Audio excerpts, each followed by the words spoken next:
All right, so here's one of the strange little quirks that you need to know about if you insulate your garage door. I'm sure many of you have seen my garage door insulation video. It's got nearly 500,000 views. But one thing you need to know, in the mornings, it's 82 degrees here in Texas this morning. It got up to 108 yesterday.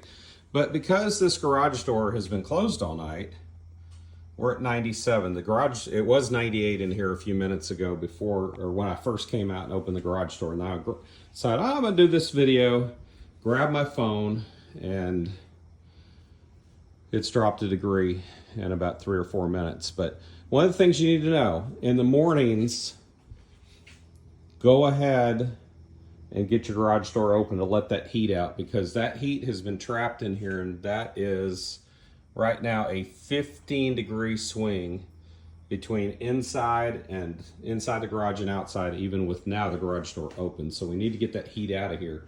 One thing I really recommend to do is in the evenings, as it starts to cool outside, go ahead and open your garage door so it can start equalizing that temperature rather than just trapping that heat in here all night.